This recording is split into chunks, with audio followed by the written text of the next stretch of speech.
To vote the call. You know what I'm saying? Pastor Kumoto and then Pastor Tyler.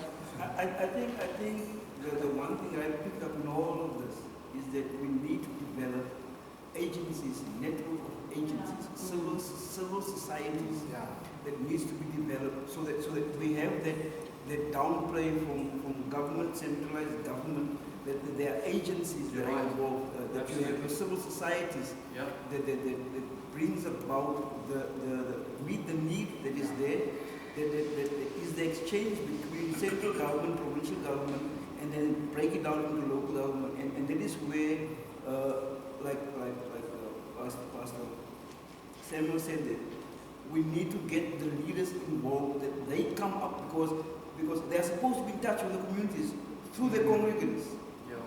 For example, break it down. There are the ABED system teaching those people. We know, we struggle with it. I mean, Helen Vale, we all know for years that Helen Vale is what the stats show. We know that from experience. We never saw the numbers, but we know it from experience and from growing up here that Helen Vale is that stats. So no one has taken the initiative to get into Helen Vale. They built a white elephant there of so many million rands, and it's going to be a white elephant unless the leaders step up and set in agencies. The word is agency. You know what the word agency means? Is person that acts, entity that acts. It's an agency. And we need agencies. We do have things like Medipark Bay Development Agency, and I'm not challenging them or arguing with them because they're actually moving towards where I think that they should be moving. In the past, if you think where the Medipark Bay Development Agency was focused in terms of its operations, it was actually just the opposite of where they should be. They were concentrated in the urban centre, focusing on the urban centre.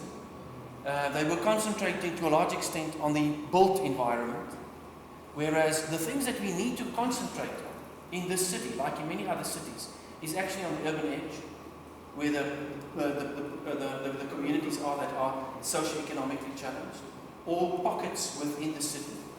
And it's not so much on infrastructure, it's not so much on buildings, it's much more basic things.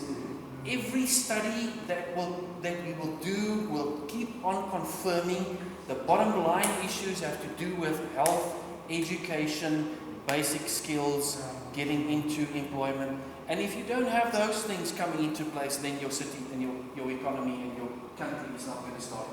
Pastor Tyler? I just want to find the synergy, because we are different industries represented here. So am I right in assuming that you can customize that information to a specific industry? Absolutely. And to overlap into others? Sure. So with the right frame of mind, the right outcomes that you want to achieve. You can demarcate an area that you demand, that you seem to be your target market. You can demarcate your set of variables in such a way in which you focus on those categories which you deem to be the demographics that you focus on. And you can specifically to a product. Specific outcomes that you want to see. Yeah. So you can basically work it, and then you determine the program of action, interventions that you can put in place. And you can interface with things like the LSM, which gives you a whole lot of other information, which you can complement, but you can maybe pull it in the right direction in terms of... So basically what I'm trying to say is the institutions in the community can become agencies to change the society, given the right information to empower the community in a specific way. The help that I'm giving churches at the moment has got to do with agency. I'm helping a church to become a development agency. I'm saying to a church, you've got a primary function, that's to do with your spiritual function. But you've also got a broader set of functions. And that's got to be to do with your contribution to the development of the society. Now, how are you going to do it? They agree with me, and then they say, whoa, but how are we doing it? And then we start talking about what are the means that you have at your disposal? What are your assets? What's in your network? Who are the people that come to your church? What kind of skills do they have? Should you not perhaps become a little bit more professional in terms of your outreach work? Don't you think there are some people now on basis of what someone said, Jan McFarlane, for instance, some of you might know him from Education Department, when he heard me speaking in one of these events, he said, every church should have a sociologist. Maybe you need some of those people in your organizations to help you work with this kind of information, so that you don't just do it in any old way, but you do it in a professional way. And you need to actually restructure your organizations. In other words, in an existing organization like a church, do you have a learning component that skill these people in your church community to become capable of doing the kind of things that you want them to do? Because you don't want to let loose a bunch of believing people wanting to do good things but don't have the skills to do it. That's the point. Yes. It's potential trouble. Because we want to break the cycles. You basically want to educate them. You want to educate them, and you want to get them. They become agencies on an individual level, but you combine that, and so you challenge the corporate entity.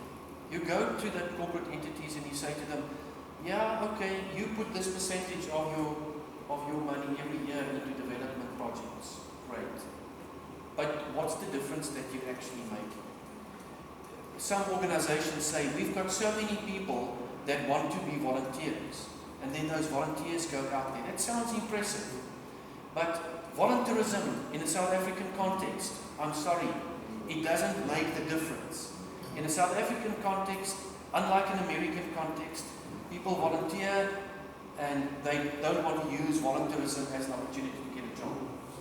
In South Africa, if you volunteer, you want to get a job. So I'm saying, yeah, the volunteers are showing you some good faith, but don't let that opportunity go by to pull them into a process where you actually enhance their specific skills in order to do what they do in a much more skilled kind of way.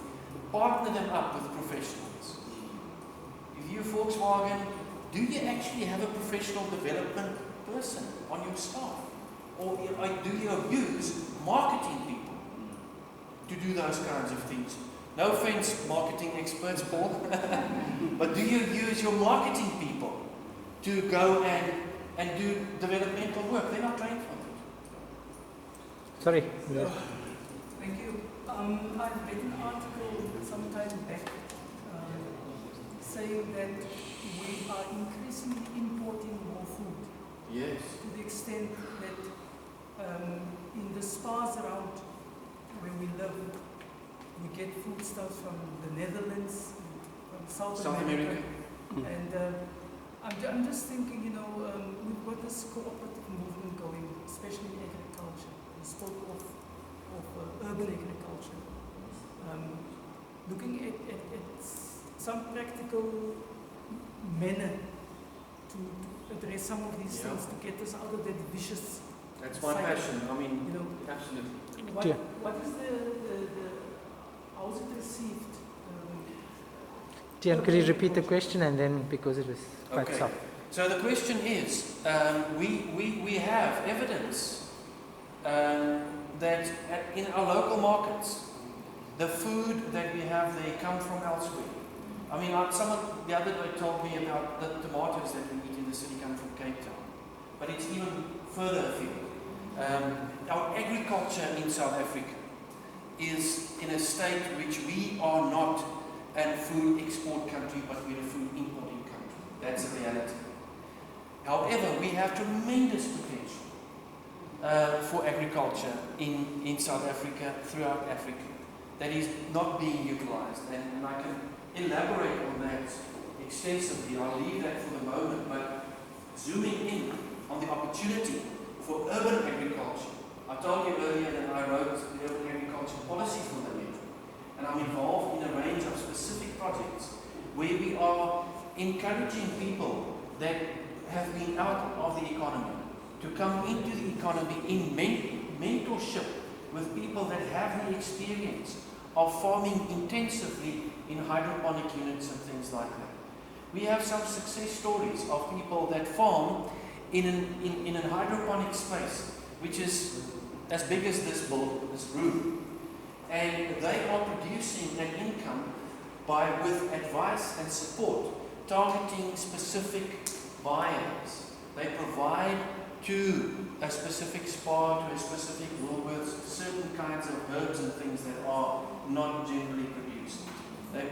They provide to certain restaurants. They provide to schools. They provide to NGOs that buy their stuff from them. They're making a successful business. So slowly but surely, we're getting the message across to people that there's an opportunity. There are cultural impediments in our country. Black young men don't want to get involved in agriculture. They think it's something that women do.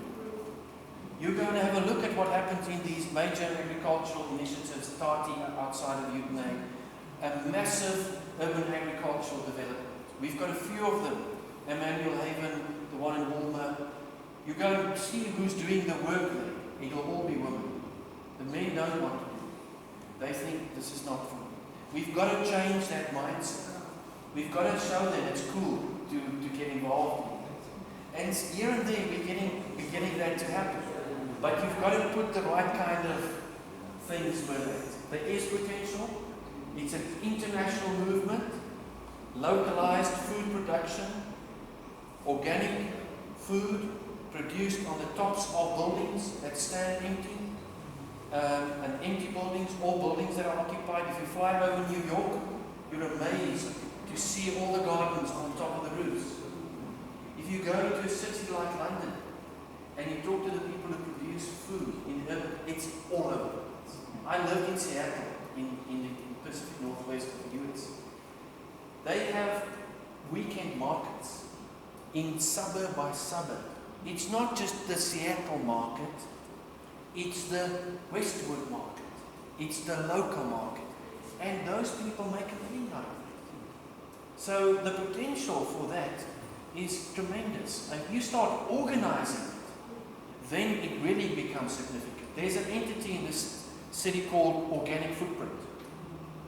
Organic Footprint goes around and has a network of all the urban agriculturalists in the city. They collect produce from them. And they have a website. Go on their website. My family buys produce from Organic Footprint. On the website, you place your order. They deliver it for you at your house or at central points. They deliver organic food for you. And this organization, Organic Footprint, is making it possible for a whole network of organic urban agriculturists to make some income. Now, my argument is support that. That's where subsidization and support and skilling to lift it to a level where it can really become sustainable. Don't leave it down at that level where it's just in the subsistence mode. Lift it a little bit. Some people want to be at that level, that's fine. But if someone wants to make a living out of that, help them to do that. The opportunities are there. So Billy or Nazim first? Professor, on leadership. Yes. In your opening remarks, you mentioned about the political leadership. And you were alluding to not to take, for you to progress, leave them, that there is a space for political leadership. Right?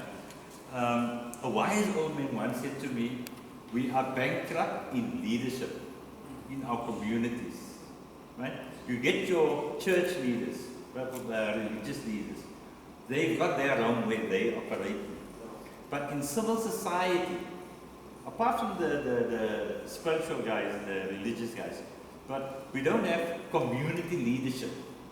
Now, my question to you, yeah, and when they get political parties, like you mentioned, the Stones and those guys, then they go to the central. Yes, and then they go. And then they go. So my question to you is, how do we get that part going, where we can start getting leadership, start afresh? You've got to make it worthwhile for people. It's the same argument about the point that I made with regards to teachers. How are we going to make it in this country attractive to become a teacher to foundation level pupils? We have to look radically at the way that at the status that we give to those people and the remuneration that we give to them. You will attract the talent to them if you revisit that. It's not easy. I'm talking about something that's revolutionary in terms of a social program, but in some way or another you've got to change the status of those positions in society from which people move away from. That's the only logic. Billy? Right on that, sorry. Because what's naturally going to happen is, when you start getting that going, then again, we're going to look at the political issues to solve that. That's right. And so there are other ways of doing it. I mean, I'm coming back to the role that corporates are playing in schools. The role that other agencies are playing in schools. The fact that I bemoan that the churches are not involved in schools anymore. That we have a problem when a school is not a state school. We believe that every school should be state funded. And instead we should encourage the other sectors of society to become more involved and ease the burden on the state. So that we do have more options and more variety. But that it needs to be managed in such a way that it doesn't perpetuate the inequalities that you have in the system. So that those who become involved will have to also see the bigger picture. You've got to let them understand that it's not about building an elite, but it's contributing to the society in a broader sense of the word. They need to be helped to get there. I mean, the insight is obviously not immediately available. Billy? Thank you very much. Good evening, everyone. I'm sitting here all the time, and I'm again fascinated by just. I know how I met the professors. I played golf. And in December I had a match which the guys didn't come out, and I saw 3 guys there, and one of the guys that I knew, and I asked them, look, my guys didn't come out, can I join you? And I then joined this 4-3 ball, making it a 4 ball, and I think it was at the 16th hole. Actually, we started talking for the first time, and when he gave me stats of my community that I'm supposed to know, that I think I know. I work in this community for 18 years. I work around here for 18 years, and I'm learning every day.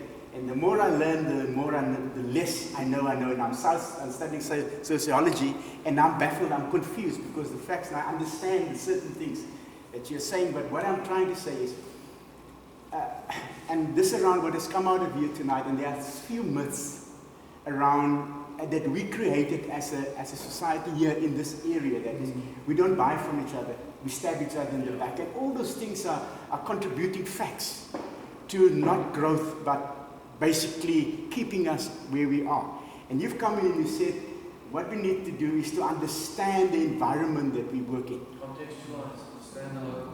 And it has come out of here. Why is it then that in the very same pattern where we talk about, for instance, business that doesn't grow, and a very good analogy that we made, where we have gone to one particular business and said, there is business, there's more than business here. Yes. We don't want your money now, but we want to give you proof that you are not relevant. It's nothing to do with the community. This community is a gold mine. You are not relevant. How can we make you relevant? But we can only do that if we have the stats. We can only do that if we have the information. And sad to say that in our community, we try to think that we know. Don't confuse me with the facts. I made up my mind.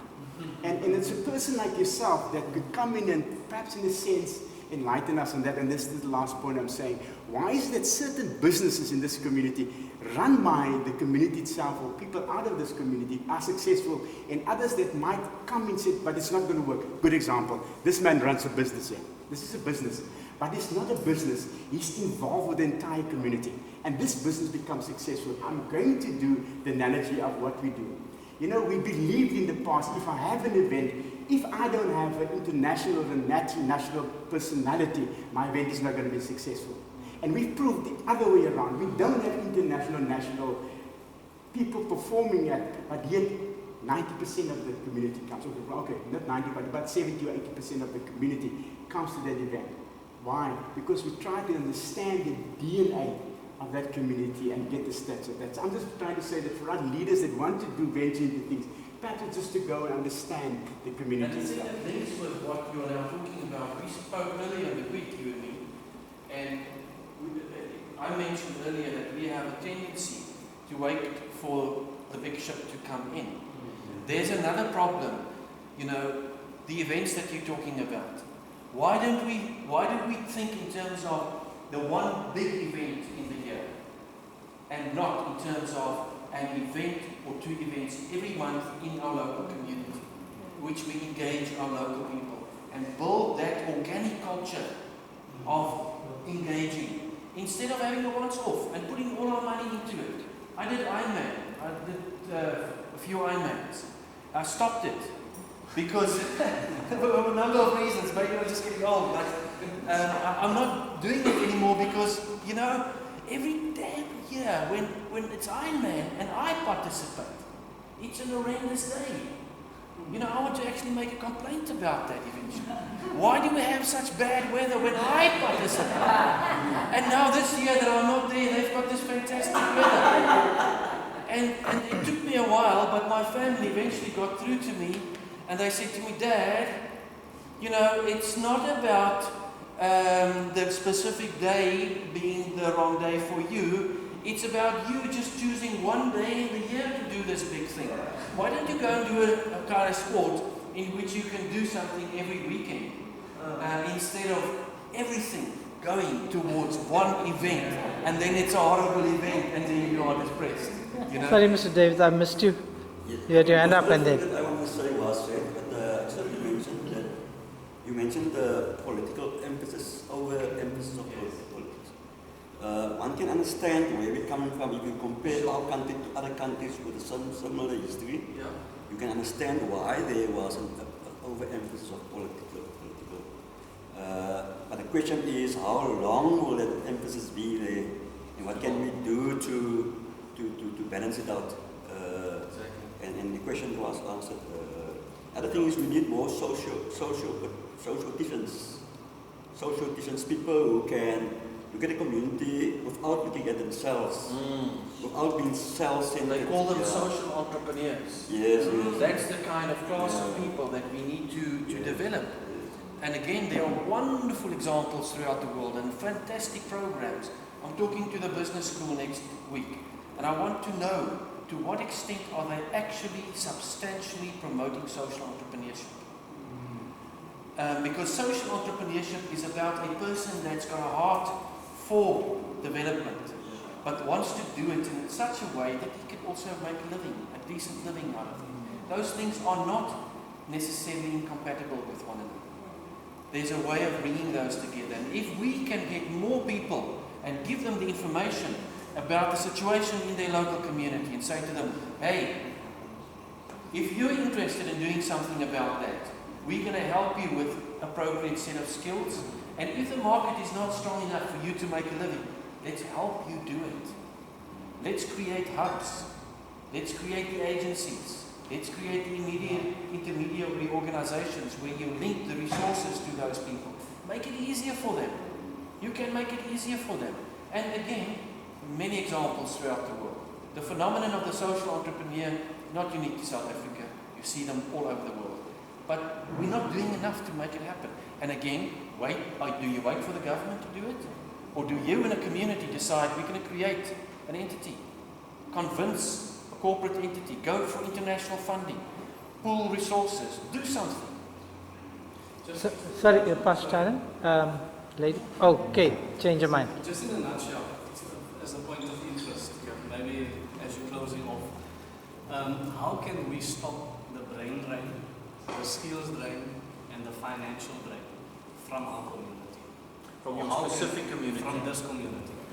The reason why I'm saying that, years ago, before, while I was in Joburg, a pastor said to me, you must start your church in an affluent area, so that that church can then subsidize the non-affluent area. I knew that God has called me to the heart of the northern areas. I said to him, I cannot. I feel compelled that I need to do it there. But when I see that, I see the brain drain that has come, the skills drain that has come. When people make it, they move to the other side.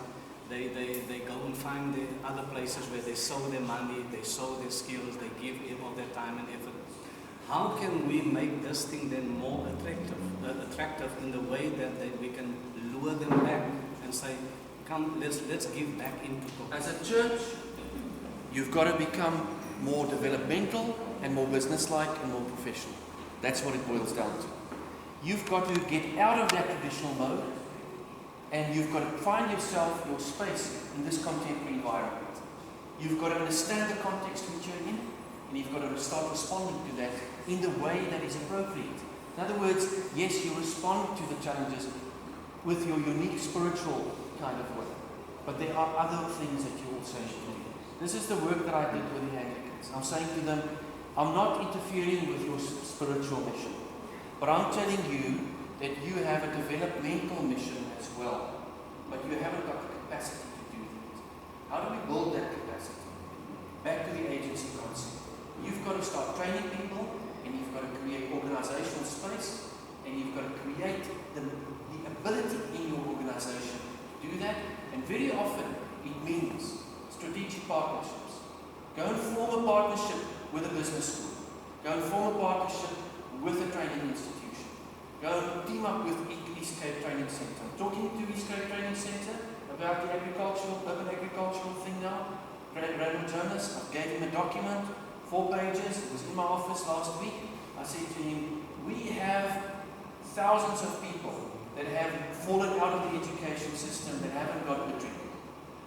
For all practical purposes, even if they got standard 9, they're deemed to be uneducated. We've got to find ways of getting those people into the economy. Urban agriculture, food production, the food economy is a relatively easy way of getting into that. But don't underestimate the complexity. So let's start a training facility. And I said to ask Randall Jonas, are you keen about that? He says, dead keen. Let's start looking at how we can sub-FET level and FET level included and start training people to get into that sector. And then make it cool for young people to do it. I'm seeing you next week. Okay, talk to you. Right. Excellent. Thank you so much.